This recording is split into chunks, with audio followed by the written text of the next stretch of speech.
award to hand out. Undoubtedly the moment of the year, not only in the NBA, but maybe across all of sports ever. I don't know. I'm biased because I'm from Dallas, but Luka Doncic being traded to the Lakers on a Saturday at midnight, no one saw it coming. I was literally asleep. My fiance had to wake me up to tell me this news. Now the Lakers are entering the All-Star break with the 6th best odds to win the NBA Finals at 17-1.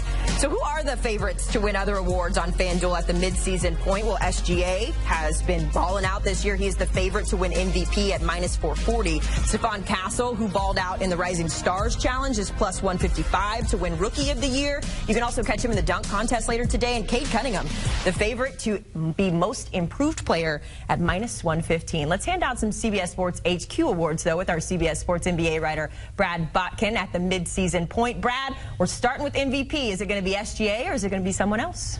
It's really close. It's down to these two, Haley, and a lot of guys are having some really good seasons, but these guys have been unbelievable. But I'm going with Nikola Jokic. He's not the betting favorite. If I had to guess who is going to win, I think it is actually going to be SGA for a combination of voter fatigue, and they're going to end up as the best record in the Western Conference. It's sort of his time, and that's not to diminish what he's done, but Nikola Jokic has just been unbelievable. He's, I think, 3rd in points, 2nd in assists, 4th in rebounds, 4th in steals. It's unbelievable for a player to be top 5 in all 4 of those categories. You could argue that he's the best passer and best scorer and best rebounder in the league at the same time. It's incredible. Look at those numbers that he is shooting. You don't have the 3-point percentage listed. This guy's shooting upwards of 45%. If you take out Heaves, which he's one of the guys that's never scared to throw it up at the end of the clock, he's like a 50% three-point shooter on legitimate volume this year.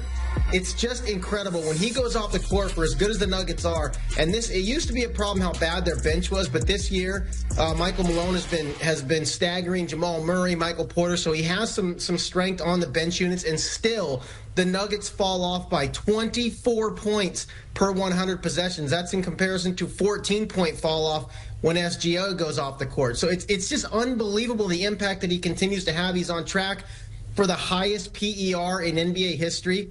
I think it's going to be difficult for voters to give him a 4th one. There is a real thing such as voter fatigue, but he's been the best player. He's absolutely been the best player this year, and I think he should win Most Valuable Player. It reminds me a lot of the MVP race in the NFL that we had this season between Lamar Jackson and Josh Allen. The margins were so small. Just really quick, is there something that separates them that you think will be the deciding factor, or is it just going to be up to the voters to pick with their heart here? You have to. It's all sentiment. So what is important to you? But again, across the board in terms of impact, point differential, yes, SGA is leading the league in scoring, and there are plenty of cases to make for him. Somebody's going to have to decide. Each voter's going to have to decide what they value more. And I think in the end, with it being this close, it's going to be very difficult for voters to go away from the team that's going to have the best record in the Western Conference. So, and potentially in the entire league. So we see that with all-star picks. A guy like Trae Young puts up huge numbers, and the coaches don't reward him until he has to get in as a fill-in because they reward winning. I think SGA will get the nod there because of winning, but I don't believe that he should. All right, let's talk about Coach of the Year. Who's it going to be for you, Brad? Bickerstaff. And listen, Detroit last year, at this time, they had 8 wins last year. They were an absolute disaster under Monty Williams. He was doing things to actively hurt that team. But he comes in and he's got Cade Cunningham playing like an all-star. He's really unleashed him in an effective way. This team is 6th. Nobody saw that coming. They have gone up 21 wins from this point last year. The biggest jump in the NBA. He's gotten Jaden Ivey going. Now, he's had an absence here of late, but that's really important because this Pistons team, you could argue that the development of that backcourt and figuring out who the guys that they are going to ride long-term between Cunningham and Ivey and Duren and all these young players was really the priority for this season, but he has been able to do that in addition to actually winning. They're in the playoffs right now. The Detroit Pistons are in the playoffs. What's funny is the guy that's probably closest to him that may have a better chance of winning, probably is the betting favorite, is the guy that took over for him in Cleveland, Kenny Atkinson, who's done some good things with that team that J.B. Bickerstaff was not able to do in Cleveland. But with Detroit, he has been phenomenal. I don't know how you turn away from a Pistons team that has just been a bottom barrel and are in the playoffs right now. 21 more wins than at this point last season. J.B. Bickerstaff, would be my pick. It was the running joke of all of last sports season was how many losses were the Detroit Pistons going to lose in a row. And so to your point, an incredible turnaround.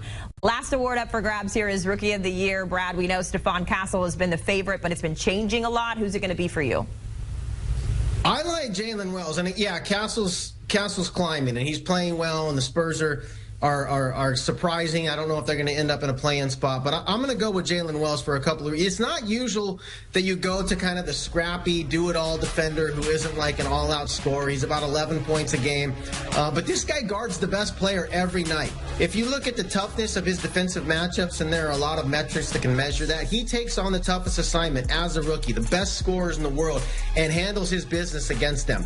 He leads in three-pointers made among rookies. He's second in points among rookies, and he's second in plus minus. So his impact is there. I think in terms of Memphis being a really good team and him being kind of a focal point defensively, certainly, of that team. He's moved into the starting lineup ever since Marcus Smart went down early. It's been his position, and he's held on to it. Just a winning basketball player that nobody saw coming. And I got to give a little shout. He actually played a couple years at my alma mater, Division II, Sonoma State. So if I have to lean one way or another, I'm going to lean toward my hometown guy, Jalen Wells. Hey, listen, you said it. Sometimes you got to pick with your heart. I like it. Go with what you know. Our Brad Botkin handing out mid-season awards. Brad, thanks so much for hopping on HQ with us this morning. Of course, the NBA action continues out on the West Coast. Last night, it was Team C winning the Rising Stars Challenge over the G League team. And now we'll see Castle, Dalton Connect, and Zach Edey playing against each other in the NBA All-Star teams Sunday night in San Francisco. But, of course, before we get there, we got to make a little money. We always like to make money here on CBS Sports HQ between the dunk contest, the three-point contest. Let's get a betting preview as we welcome in Mike McClure from Sportsline. Mike, the dunk contest, you know it. It's just been kind of disappointing over the last couple of years. No shade to Mac McClung, but I want to see some action here. What's the bet here? What's the play? How do you bet it when it comes to the dunk contest?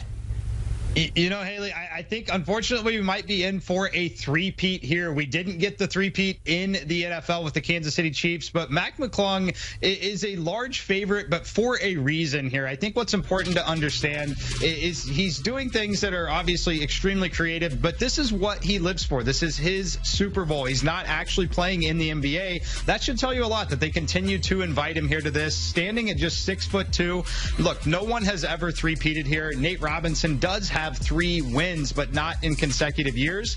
I think this could be the last year that we see Mac McClung in it, but for me, he is the deserving favorite. The crowd is expecting it. The judges are expecting it. There's a reason that he continues to get invited to this despite not being on an active NBA level roster.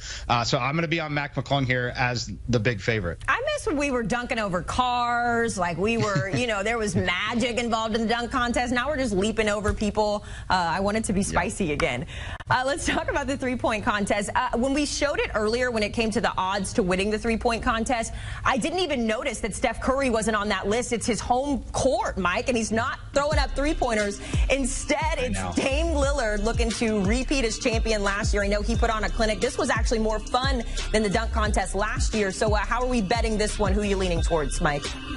Yeah, I think this one's going to be fun. I will say Damian Lillard is certainly going to be trying and giving it his all for that three-peat. It's just so difficult in this particular format. I like Norman Powell here at plus 500, kind of the forgotten man a little bit here, and maybe has a little extra motivation. Having a fantastic season and has really shined since the departure of Paul George, but despite scoring 24 points a game, was not selected to the All-Star game, and that number is good for about 17th in the NBA in terms of overall scoring.